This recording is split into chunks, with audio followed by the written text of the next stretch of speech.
Miren, hay una columna que publicó Ismael Bojorquez, déjenme, veo de qué día es. El día 2, ayer, anteayer, estoy perdido, en su página, en la página web, pero la publicaron en la versión impresa el día 31.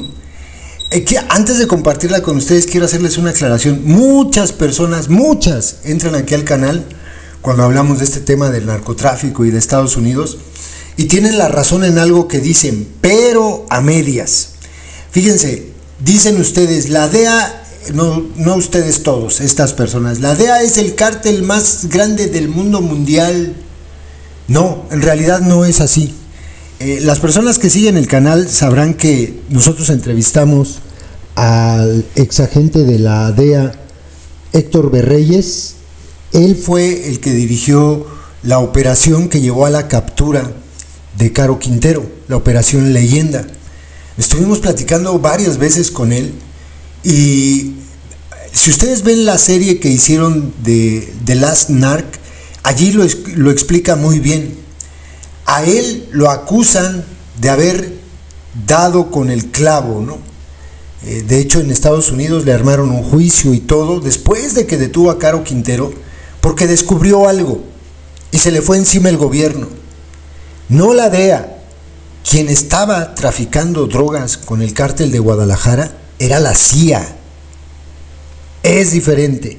El caso Irán Contra lo demuestra. Pónganse a leer el caso Irán Contra para que se den cuenta de qué se trata. Yo he sabido, y de hecho esto que hizo la CIA no es la primera vez que lo hace, lo han hecho varias veces, y también lo hicieron, por ejemplo, en Afganistán. También, para poder dar con un traficante de amapola, heroína, ¿no? Hicieron lo mismo, pero no fue la DEA, fue otra vez la CIA. Es muy interesante. Entonces, se equivocan cuando dicen que la DEA es el cártel más grande del mundo. No, en realidad es la Central de Inteligencia de Estados Unidos. Eso como pequeño breviario cultural, y lo menciono porque Ismael Bojorquez lo publica en su columna.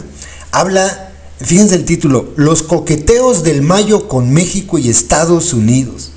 Vean los mensajes velados que envió el Mayo en la última carta y para quién iban dirigidos. Fíjense, dice Ismael Bojorquez: otra vez el llamado de Ismael Zambada García a la paz. ¿Se acuerdan, no?, de lo que acaba de decir por medio de su abogado el día de su audiencia, que él le pedía a la gente de Sinaloa que mantuviera la paz, que no tendrían por qué pelearse. Y otra vez dirigido a la comunidad sinaloense.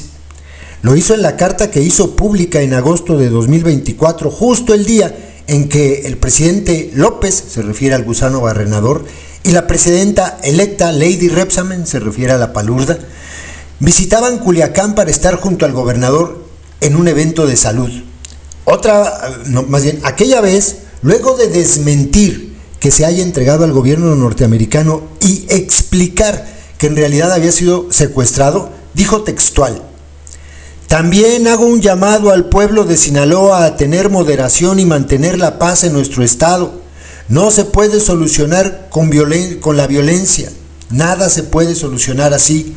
Hemos recorrido ese camino antes y todos pierden. ¿Ok?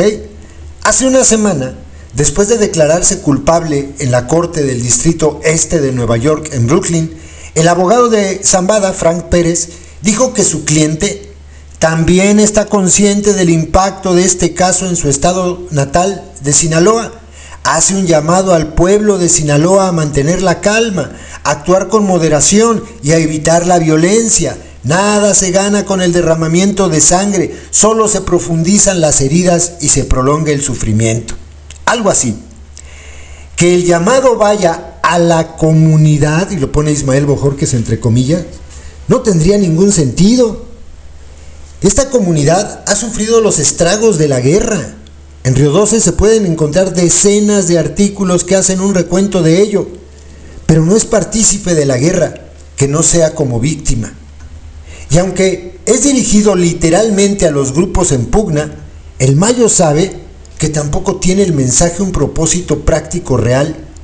La guerra entre mayos y chapos tiene, desde que empezó hace casi un año, su dinámica propia, y no depende de él si termina o no, o de su compadre, el Chapo Guzmán, que se supone está en una cárcel gringa de máxima seguridad. Depende de actores que están aquí y que sacan los ojos literal por controlar territorios, y su preeminencia como líderes del cártel de Sinaloa, sea lo que sea que quede de después del conflicto. Ese mensaje a la comunidad en realidad está dirigido indirectamente a los gobiernos, al de Estados Unidos y al mexicano, y es parte del perfil que el Mayo Zambada, pendiente todavía de su sentencia, pretende presentar. Lo hizo su hijo Serafín ante la jueza, Dana Sabrow. Dijo que estaba arrepentido, que pedía perdón por los daños causados y que en realidad era buena persona. Al poco tiempo salió libre. El Mayo morirá en los Estados Unidos, es lo más seguro, pero sabe que su organización, la que dirigió por más de 40 años, tiene más posibilidades de sobrevivir si cuenta con el apoyo de los dos gobiernos. Ojo con esto. Y para lograrlo, es menester que se presente, o lo que él representa, se presente como la opción menos belicosa, la negociadora, puente entre organizaciones criminales y estos gobiernos, como lo fue siempre este capo. Durante décadas, al menos en el gobierno mexicano, privó la certeza de que con el tiempo, eso se pensaba cuando los Zetas estaban en su apogeo, era el cártel de Sinaloa el que tenía más posibilidades de sobrevivir por su perfil. No extorsionaba, no secuestraba, no cobraba piso, tenía comunicación con entes del gobierno, políticos, militares, tal y como dijo el Mayo en la corte de Brooklyn. Y con el gobierno norteamericano ni se diga. Vicente Zambada fue detenido en Ciudad de México horas después de que tuvo una reunión con dos agentes de la DEA en el Hotel Sheraton, que está enseguida de la Embajada de Estados Unidos. ¿No dijo el Mayo a Julio Scherer que de vez en cuando hacía negocios con los gringos? Pues a eso se refería.